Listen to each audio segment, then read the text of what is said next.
but Okay. it does. Yeah. All right. It does that. Okay. Because I mean, if you open it and close it all day long, it's almost defeating. It's open anyways because everybody's in and out. No, I get it. Yeah. So it's almost like Yeah, I get it. But just to say, yeah, you're all yeah, in it compliance does with it does do all that. Okay. The functionality. So Got it. like here's like I was just in there before I came here. There's 10 people. You literally you might as well just hold it open because Yeah, yeah. Yeah, yes, yes. it's Got almost a lot of traffic. you know you have in and out. Everyone's heard about it. Yeah, yeah. No, I know.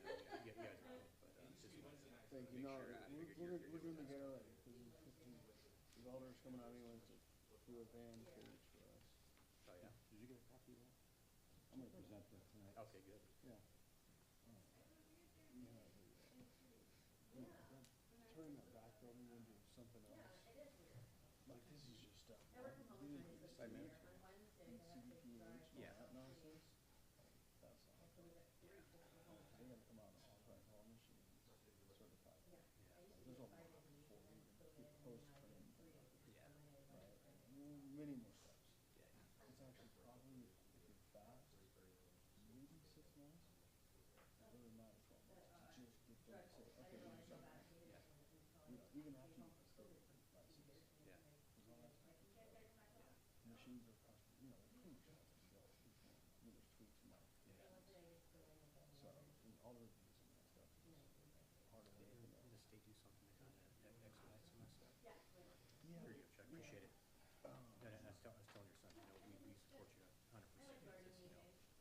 Because, you know, we're doing our job to make sure, you know, all the conditions and stuff is being met. So, but we realize you guys are a good business partners. And we appreciate what the city did, putting those boulders in our Wilbur Drive. Oh my gosh, that looks so much better. We You drove by remember there today. Oh yeah, that was bad. That was just, thank you so much. No, of course. You know, the fence is working. They didn't really reach over to our property. No, yeah, it's amazing what some rocks can do. Yeah. But even now those campers are there. Yeah. We had that one burn in front of us. Remember that? Yeah, yeah, yeah. All right, well, thank you. That was probably the final straw then. Yeah. Good.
Actually, 3 commissioners, that's it. 3 commissioners. What? No, he's, the commissioner sit up here. Yeah, he's on. Oh, okay. Do you know any of them? None of them come to golf tournaments and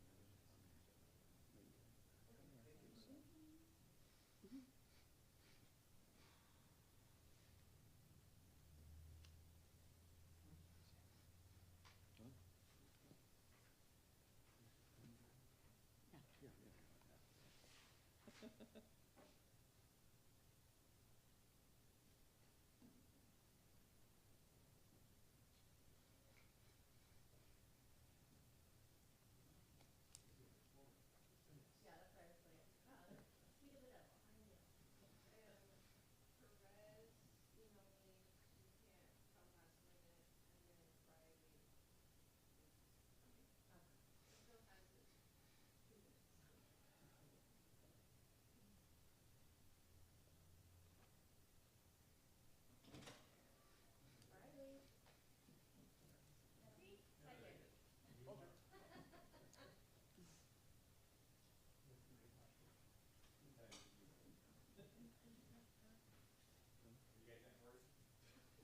No, we have a form without you. We don't need you. Okay. Wait till he sits down.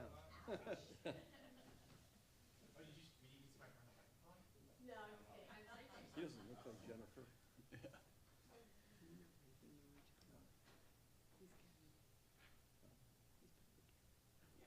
He's who? Oh, okay. Let's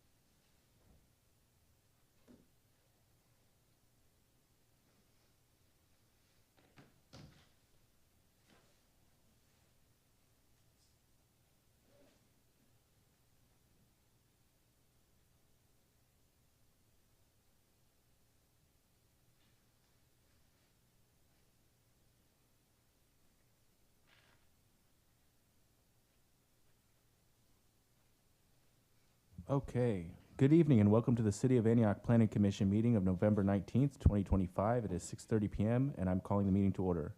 Kitty, can you please call the roll? Yes, thank you, Chair Weber. Commissioner Spiker, Present. Commissioner Simon, Present. Commissioner Riley, Present. Commissioner Perez is absent. Vice Chairperson Jones, Present. Chairperson Weber. Present. We have a quorum with Commissioner Perez absent at roll call. Thank you, Kitty. If everyone would please join me, the commission for the Pledge of Allegiance.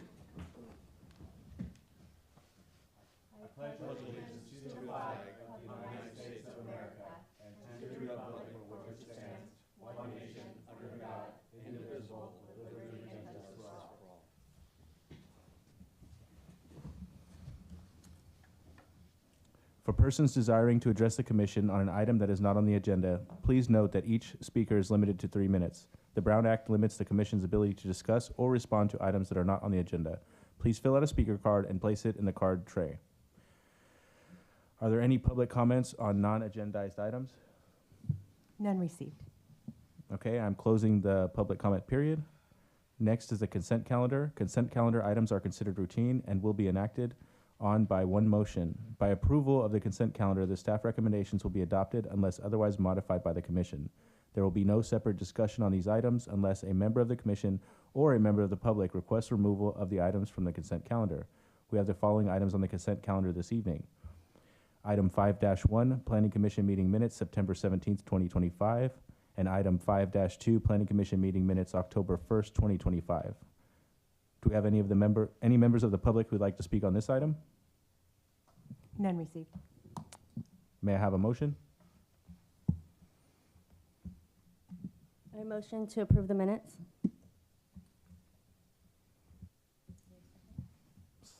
I second it.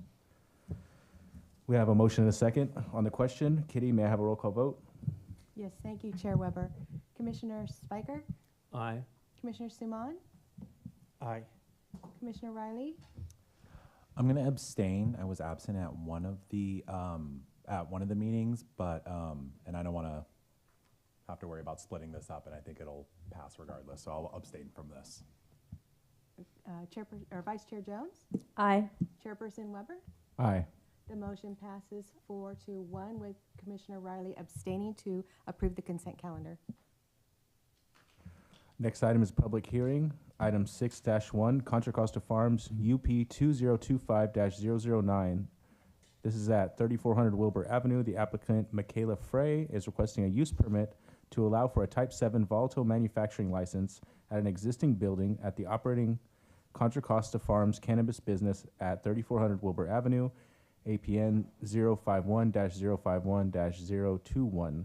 May I have a staff presentation, please? Yes, good evening, Commissioners. Yes, this is a use permit for the Contra Costa Farms volatile manufacturing.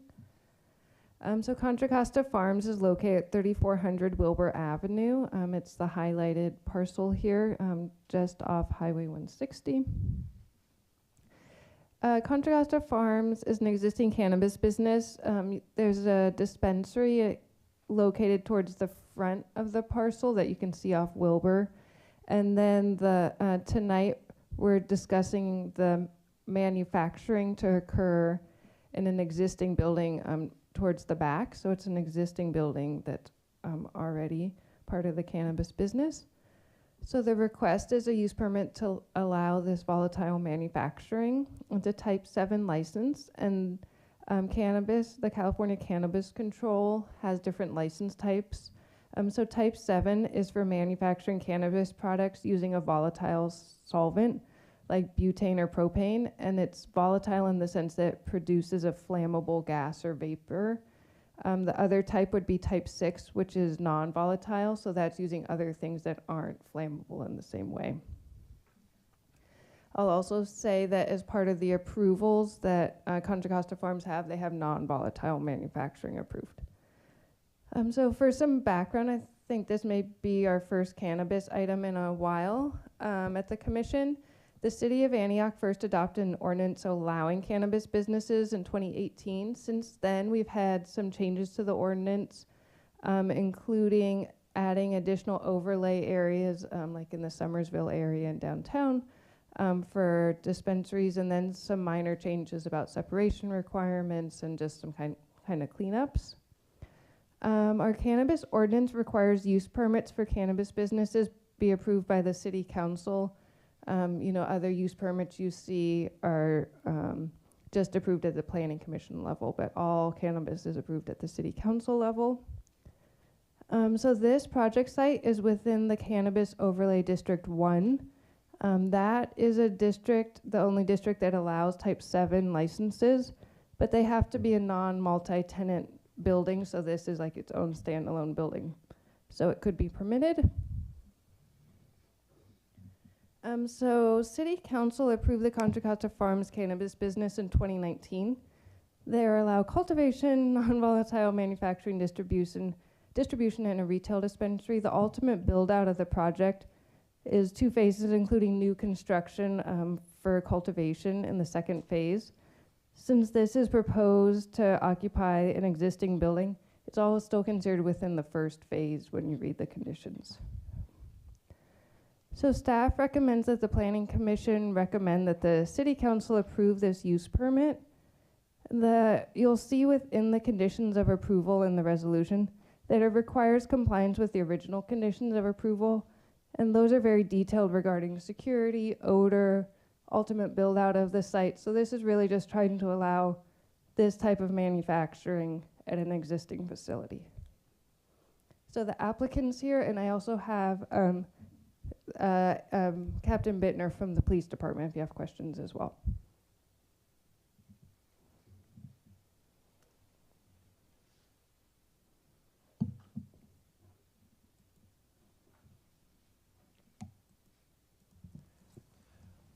Does the applicant have a presentation as well? And Kitty, can we put 10 minutes on, please, if it's not? Can you hear me? Okay. My name is Chuck Wesley. I'm one of the managing members of Contra Costa Farms, known as Cocoa Farms. My son Andy is here with me this evening. And it feels a little bit like a homecoming because it was almost 6 years ago that we appeared requesting the permit for what we now have as Cocoa Farms.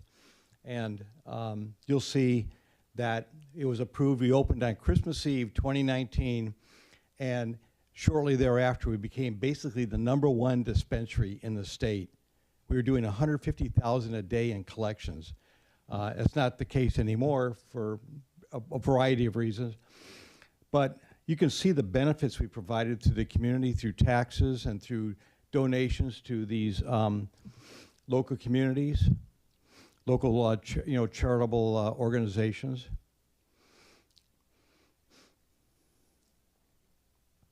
So altogether, it's like $5.2 million that this company has contributed over the period of 6 years. And since then, we've added 5 additional dispensaries. We've added more cultivation. We've added manufacturing. We currently do volatile manufacturing in Woodland, California, so we know what we're doing. And all we're talking about is taking a part of that and extending it into this facility here. So we're not doing this for the first time, which is important. And my son Andy will answer any questions about the process itself. But basically, I'm here to say we've done everything we promised to do. We've been good neighbors. We've contributed all these benefits, and we're hoping for your approval. And thank you for being here this evening, and thank you for what you do for the city.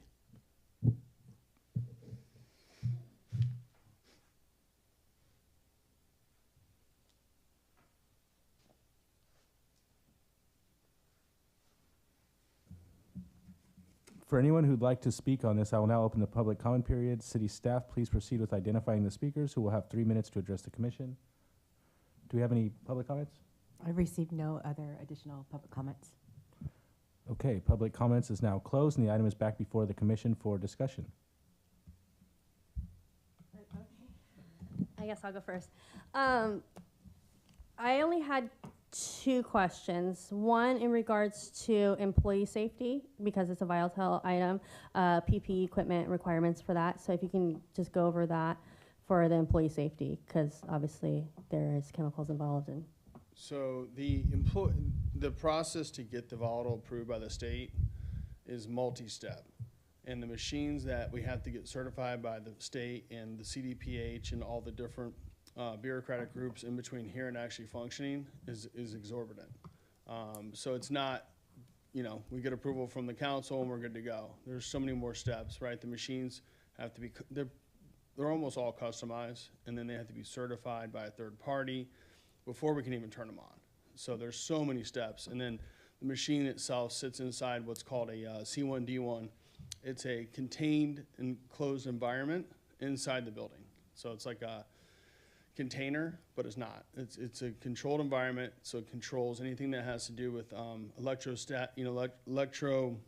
like static that could trigger something. It has automatic ventilations, automatic alarms. So these machines are built purpose for volatile extraction to prevent any sort of emergency that no one's aware of. So any leakage at all. It's got built-in sprinklers, cameras, everything is, all the outlets and everything is all, there's no way that it can spark. There's, there's all the emergencies you can imagine. These boxes kind of contain and prevent from happening. so employees are not coming into direct contact with any of the chemicals, and if they are, they're not. They are basically. not. They're closed-loop systems. Most of the gas is recaptured, right? Some of it's exhausted or vented out. But the 99, vast majority of it's recaptured and actually reused, Okay. right? So that you can just kind of keep using it over and over and over because its functionality doesn't change. Okay, thank you. And then I guess the next question I have is maybe for the police department. It says an annual audit of the site security plan shall be submitted to the Antioch Police Department, or maybe, I don't know who would answer this question. The audit shall be conducted by city staff or a third-party company subject to the approval of the Antioch Police Department. I did not see what that audit consists of or what that looks like, so I'm not sure what is audited. And it says who's auditing it, but it doesn't say what's being audited. Do we know what that is? Oh, perfect. You got that, Desmond? Yeah. Well, I can. So I believe Zoe introduced me, but I'll introduce myself. I'm Desmond. I'm a captain with the police department, so I have many duties throughout the police department. My main duty is I'm in charge of our investigation services, but I'm also tasked with helping out with the inspections of our cannabis businesses, and we've been doing that since probably 2019. I had contact with Cocoa Farms and Mr. Wesley back before they opened. They did a pre-application conference with the PD. I've been out to the site on 3 different locations over the years. My counterpart, who's since retired, has been out there several times just for various inspections. So our main focus is on the retail. Retail is where you're probably going to have problems associated with burglary, robbery, stuff like that. So they have a very detailed security plan when it comes to the retail side. I was out there I believe probably a month ago with planning. They have been in compliance with their security plan, with the exception of a few minor corrections we noticed, which I spoke to the applicant this evening in their process of fixing those things. But we do monitor the calls for service on all our cannabis businesses on a every 6 months, looking for if there's excessive calls for service, if there's any type of robbery or burglar issues. So I can tell you at this location, there has been none of those. And when I was at the location last month, I did do a walkthrough of the building that they're proposing to have the volatile extraction location, and it's just a bare building now, but they're up to speed on the security issues there, as far as in having a kind of secluded, secured area for any product going in or out. It is a very safe location, and as the applicant mentioned, there's many steps that need to be taken before they're even open, and a lot of the things pertaining to the extraction device he mentioned. We have zero expertise in that, but we're expecting that the state would sign off on that, and we're mostly just concerned when it comes to robberies and burglaries to prevent those, and they're doing all they can to prevent those from occurring. Okay, because I think there's a distinction between a security plan from the APD and then the safety plan for the chemicals that you guys are using and things like that. Like, kind of like a OSHA, I don't know if there's a department other than OSHA, but I feel like those two things are separate. And I want to make sure that in addition to safety, or the security plan, that the employees in that area is safe and that there's not chemicals spilling over, or, so I don't know if there's like a state department for that, or if you guys are just maintaining it on your own. So maybe that's the applicant's response that can help with Yeah, that. I'll let him speak to that. Yeah.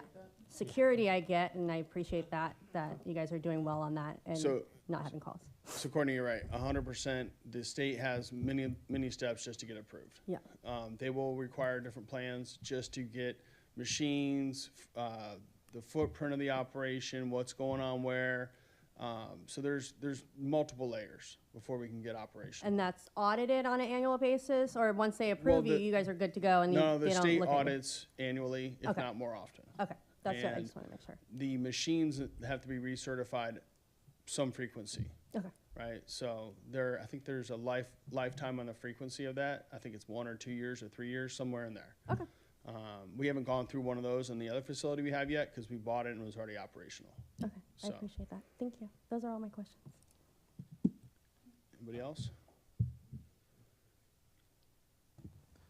I had a question more about the extraction process. Well, so first of all, the building itself is currently being used for non-volatile extraction, is that right? Or, No, right now it's not being used for anything. oh, okay, gotcha. Because I heard you. We have the entitlement, we could start doing non-volatile things there tomorrow, but we're already doing those somewhere else, and I don't want to disrupt those quite yet until this premise is ready to go. And so some of the other things that are that actually take up the vast majority of my other operation are making gummies. Another CDPH will have to come in and make sure we're good and clean for that. Filling vape carts, things like that. Extracting, doing bubble hash and, pressing rosin and things like that are non-volatile. Making infused pre-rolls, making drinks. We make thousands and thousands of drinks at the other facility. So there's a whole litany of products. A lot of the byproducts of volatile manufacturing go into those in some way, shape, or form. So by having that functionality, we can make more products and be nimble in what we release and what we want to make because we have all the functionality in one place. So right now we have that existing. So this would enable us to potentially move that down here so we can do it all here as well, closer to most of our operations. I see. Can I ask a question really quick? Go. Yeah. What is the end result? Because you said the non-volatile is like the gummies and the drinks. What's the end result of a volatile product? So the volatile, What's the end product of that? ultimately oils, concentrated oils. Those oils are through the hydrocarbon extract process, takes all the good stuff off the cannabis, leaves behind the biomass or the green waste. Now you have all your cannabinoids and all of your other elements of the cannabis plant, except for the green waste. And so then those oils can then be turned into millions of different products. And so kind of the foundation for a lot of things, everything from vape pens to infused pre-rolls to edibles and gummies and even topicals and balms. We make capsules, we make drinks. A lot of those byproducts come after this, or a lot of those products come after this. So once we get into the oil, then we're flexible. We can do lots of fun, different applications or fun things with it. Do you guys happen to have any information showing how much of the butane still exists in the product once the extraction is complete? So all the products end up getting tested before they can ever hit a shelf. Who does the testing? Third-party labs test everything in the state. So before it goes to any customer, it's gone through a certification process, and that's very stringent. You know, that's a major part of the overall program with the state cannabis, is to make sure every product hitting the shelf is safe. The amount of, and if your product has too much residual solvent, they call it, then yeah, it'll fail.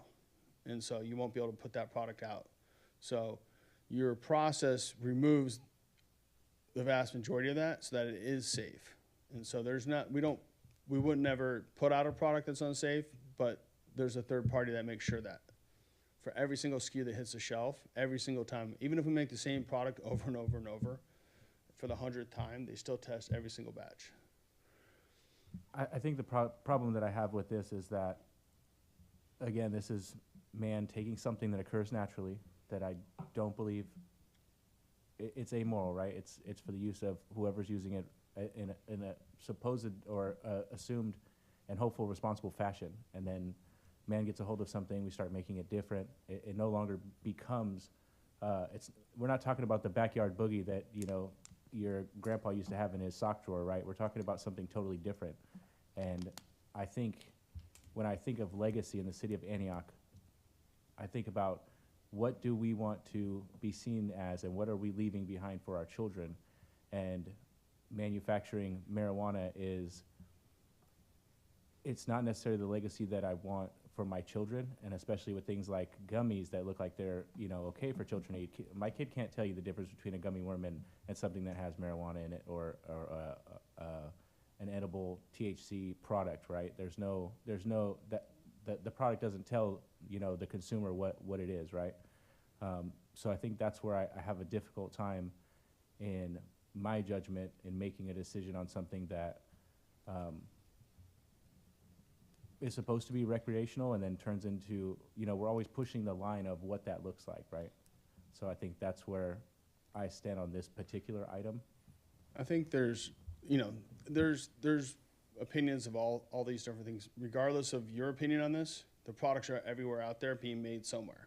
And there's no way you're going to stop that. And whether or not we're making it or somebody else is making it, all the shelves are covered with these products, right? They're medical products. There are other recreational products. There's versions of it that enable people to get their medical aspect of cannabis without having to eat a bag of candy. They just want to have, you know, a more concentrated version. There's a million different ways the plant can be used that some people can't eat a bag of candy because they're diabetic or they're, you know, so they need to find another form. But they also don't want to sit there and smoke a lot of different, you know, traditional flower, right? They need concentrated forms, or they need to take a capsule. Well, you can't put a bud in a capsule, so there's no way around making the oil for it. So that kind of generation of products is wildly available out there. And there's not just us. Every single dispensary here in town has them. Every single dispensary in California and the nation has these products. So that, you know, and what's great about us doing it is at least you know it's all clean, it's all certified, it's all through track and trace system, right? The alternative is the black market, which is where a lot of these products originated from, and that people will source out if we're not providing them. Yeah, no worries. Question about the extraction process. So I know you're using a bunch of solvents, and according to the documents here, up to 95% is recaptured, so you're able to recycle it and stuff. What happens to that leftover like 5%? Does that have to be vented in a certain way? Yeah, it's vented. It's captured and vented off. Okay. Yeah. How often does that vent off process happen? I don't know the finer details of that. Mm-hmm. I am not the actual tech that runs the facility, but when we get to that point down the road, that's somebody I would lean on for much more detailed information. Okay, and like, is there any recording, or is there any like regulation that has to capture this venting process? Because I feel like if you're venting these, I mean, these are greenhouse gases in a way too. So like, it's kind of a concern of just the machines capture, again, 95+% of the gases, so you can reuse them. They're meant so that you don't have to keep buying butane over and over and over again, right? And it's more contained and it's more controlled, so you don't have to worry about, other emergencies happening. So that's like a core function of these things, right? Otherwise, it wouldn't really be sustainable, Right. right? So that's a big part of it. And then, the remaining of it's a tiny percentage is in the product. And then when you purge the product, that gets separated there. I will say, I mean, it is probably an upgrade from the black market. I've heard stories of, It's definitely an upgrade. yeah, stories of the butane processing in the black market is literally just going down to your gas station and getting a can of something and squirting it in a glass. 100%. And it's just kind of a disgusting and horribly polluting process. So it's good to know that there's some industry that is taking place here. And again, all the other byproducts, well, not all of them, but a lot of the other products on the shelf start with this process at some point, All right. right? So it's also a way for cultivators to monetize other parts of their plant that might not be great for the traditional smoking aspect, right? So you can find a way to justify more of your cultivation. So there's a lot of other upstream and downstream impacts from doing this. Right. Like I said, we've been doing this for a while now at another place. We love doing it. It's been great. We have we keep adding products. And so at some point we're like, hey, we need to have a backup in case this doesn't work out. And the process for us to get open on this facility is a very long process. Even if council says yes, we're probably 9 to 12 months out from opening our doors there, right? That's how much rigorous reviews go into it. And my other question is, do you guys plan on manufacturing only for like your own brand or your own label, or is there like a contracting thing in this business where you might like extract a product for another place? We do some contracting. We do some white labeling now. We do some bulk selling of stuff. If people need a liter of this oil and we have extras, we'll sell them or maybe trade it and get something else in return. It's a big ecosystem. Okay. It's a big part of the ecosystem in California. Okay. All right. And this operation is part of our larger group, which gives it much more longevity. There is a lot of volatile labs that aren't making it right now because of the nature of the industry. But because we sell and make so much for ourselves and sell so much ourselves, it makes it more likely to succeed than a standalone operation out there. Okay. Interesting. All right. Thank you. I have another question. Go ahead, Courtney. He's bringing it up. You mentioned that I guess you can call it wholesaling to other people.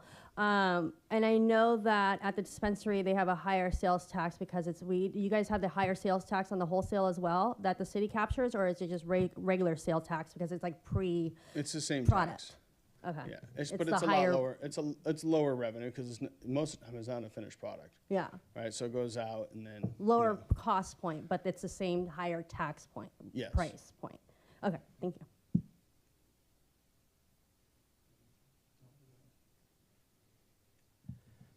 All right. So first, I'd like to say thank you for your presentation.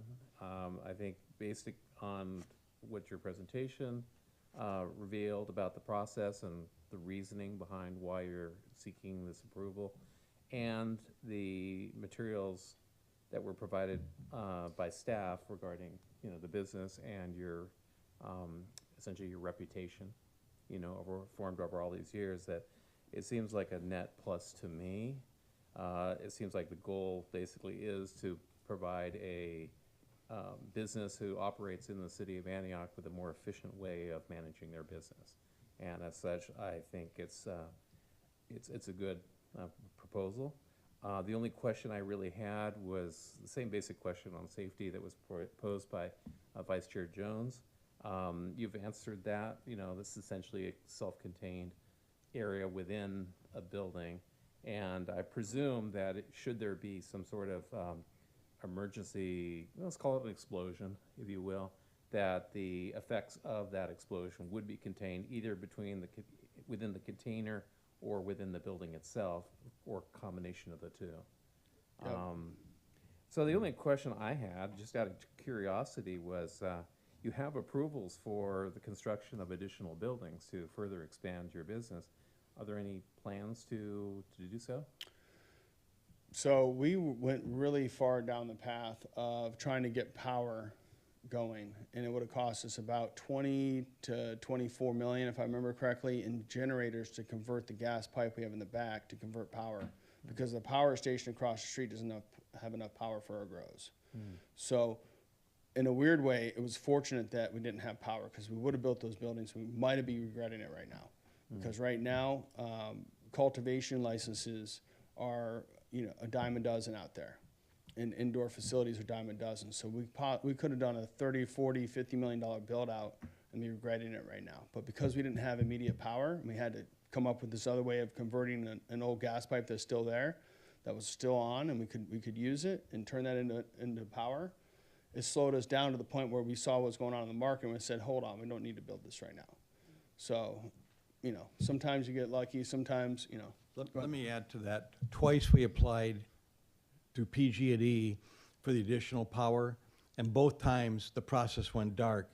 So somebody would come out, they'd look at the site, they'd look at the plans, and say, we're gonna do this and that, and then months later, it would go dark, and you had to start all over. So after 2 tries, we said, that's it.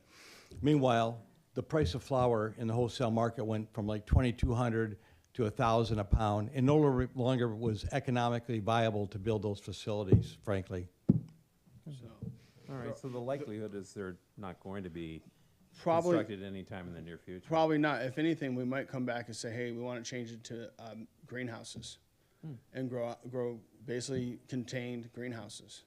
And there's a vineyard right next door, so there's already ag going on. And right next to me is a cement plant, and there's a power plant. So there would be no reason to say no to that. It's just not quite as beautiful as some big, you know, metal grow houses, right? It's gonna be more traditional greenhouses. They actually look really cool if that whole facility was covered with those. That would be down the road, though. Okay. So, but we have the acreage, we have the ability to turn that stuff on fairly quickly if we see the need, right? If the federal government does the right thing and Schedule 3's us, and then it could justify something like that very quickly. Okay. All right, thank you very much. Yeah, thank you. Appreciate it. I just have one simple question. Sure. How much you think it'll add to your business model, dollar-wise, hence increase the tax base for the city? So it won't necessarily add to our business model. I am already doing this 100% in another facility in Woodland. It will add to Antioch jobs, right? We probably have, 25, 30 employees there now in Woodland. Again, making everything from gummies to cartridges to infused pre-rolls to working on these sort of things. And so it'll add jobs, and it'll add, obviously, tax revenue to the city. Our entity, we already have a fully functional version of this, right? And it's one of the most successful, one of the best ones, right? And back to your earlier question, like, who else do you white label for, and do you do this for other people in contract? We do. Some of the top brands in the state that are considered extremely bougie, or whatever you want to call it, use us to extract their flour for them. So you don't anticipate any increase in the sales or the volume? We already do. Production? It's, for us, it's just making it easier, putting it more local to us versus an hour and a half, 45 minutes away from our central hubs. It's more about convenience. It's more about getting onto a property we already own. Right now, I'm paying somebody else. I don't need to be doing that if I can put it on my own property I own. So those sort of things are the benefits we're looking at. Again, we already do all this stuff. This is just to make our business more efficient. Quantifying that is, you could do, but If for you're the city, it's a net positive. If you're selling in Woodland right now wholesale, I'm assuming that's where you're selling it, Woodland is getting the tax for that. But if you're gonna start selling it here, then we would get the tax for that. If we start producing it here, then Antioch would get Okay, that's what I think that we're right, getting at. Most of what's produced at Woodland it's intercompany sales. It comes to our stores. It goes to Concord for packaging and goes to our stores. And right now, we're in a perfect balance of cultivation, production, retail stores. We do very little wholesale. We do this white label extraction, and we do some wholesale out of our new facility in Santa Rosa. But we're growing, and Woodland is doing all it can do. And so we're anticipating that we're going to have more than just Woodland. So the plan is to move some things from Woodland that make sense to be done here, and then now is our base for expansion beyond Woodland, because we have 7 stores now. There's more stores planned, and we have to keep the whole thing in perfect balance. We don't want too much that we have to then go to the wholesale market and accept whatever they pay, and we want enough to keep our shelves stocked. 75% of what is sold out of our dispensaries is our own product. And by the way, to an earlier question, we have never had a recall of any of our products. The DCC regularly issues notices that these products must be recalled, and some of the biggest brands in the state are frequently recalled. And why the DCC hasn't stopped that, I don't know. None of our products have ever been recalled. So the products we put on our shelf are safe. And it's part of our message to the consumers that what you purchase from us are products that are safe. They're from our own system, they're internal, and from vendors who have never been recalled. Thank you. I think because of the 5.2 million in contributions to the city and the detailed security plan, the fact that there's been no calls to service to Cocoa Farms, the safety plans in place and the state regulations in place, I think that this is a great opportunity for the city of Antioch and for you guys to expand your business. So I'll be voting yes on this motion. Thank you. Any other questions? What have you guys contributed between 2022 and 2025? I see only numbers from 2022 up Scroll there. back up, it had by year. Right there. I'll speak to these. You'll see a drop off. First of all, in 2020 and 2021, the streets were paved in gold for cannabis. And a lot of people made very bad decisions, assuming the streets would continue to be paved in gold, which of course they weren't. So cannabis sales statewide have dropped significantly. But also since then, other stores have opened in Antioch, so our sales are gone down and their sales, so you're getting benefits from them. So that's why the contributions from us in 24 dropped, and from 25 will drop also. That's 25 is not done yet. We'll probably end up around this. well, that's just through October, but yeah. So You guys added more shops. You slicing the apple up more and more, they get thinner. I'd also just mention or clarify that all cannabis businesses in the city have an operating agreement. So besides just the base sales tax, there's other percentages and then community benefits for the city. So Out of curiosity, for the sales tax receipts, does that go to a specific fund or does that go to the general fund? that I'm not aware. I'm not sure how that part works. Okay.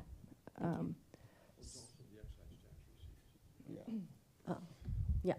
Yeah, and the excise tax receipts. I think the city is supposed to get a piece back from the state when they collect the excise, which is I wonder if I think 17. part of that goes to Measure W. Somehow you guys get a cycle back of tax dollars we pay. Got it. But Thank- that's not up here. This Yeah. is just what we pay direct. Okay, thank you.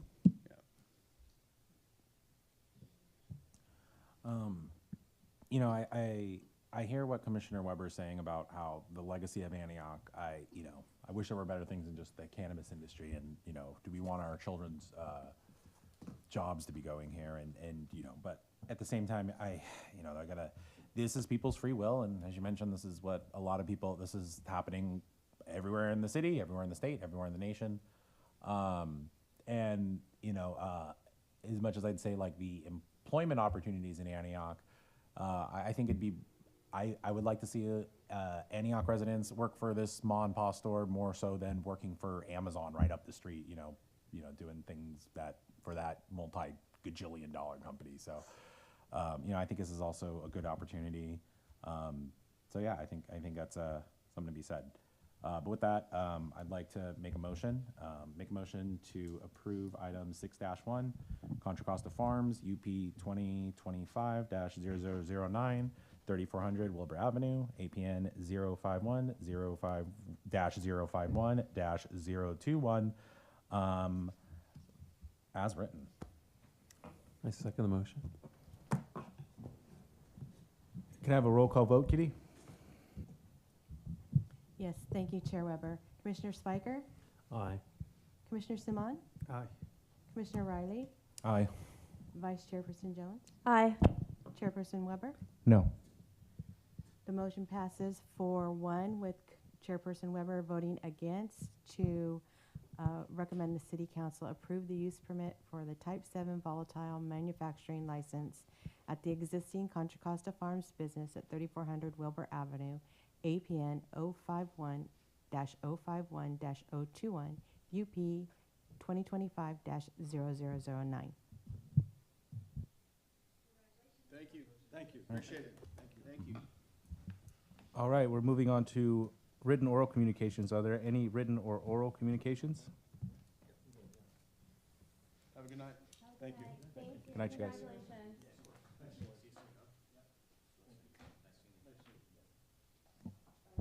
I don't believe so. I'll just say that at the next meeting on December 3rd, and we'll be looking into the transplant appointment. I think it's that time of year already, so just be thinking about that. But we'll have the staff report with like the meeting times and everything.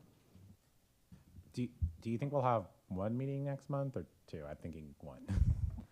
I'm hoping just December 3rd, but there may be an item on December 17th.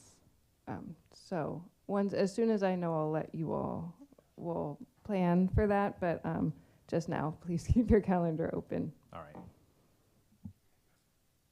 Speaking of transplant, are there any committee reports? The transplant committee did not meet. Okay. Next, is there any other reports? No other committees? No other reports? The next planning commission meeting is scheduled for Wednesday, December 3rd, 2025. Motion to adjourn, anybody? I'll make a motion to adjourn the meeting. Second. Kitty, roll call vote, please. Thank you, Chair Weber. Commissioner Spiker, Aye. Commissioner Simon, Aye. Commissioner Riley, Aye. Vice Chairperson Jones, Aye. Chairperson Weber. Aye. The motion passes unanimously to adjourn at 7:11 p.m. Happy Thanksgiving, everybody. Happy Thanksgiving. And everybody. Are you going to training on Tuesday? Are you going to training on Tuesday? It's in Martinez. Maybe I will pull up with my middle baby, and I can always like leave if she's like not having it. Bored out of her mind. Yeah. I mean, I might leave. I'm bored out of my mind. You know what I'm saying? Like I gotta use the bathroom. Have a good night.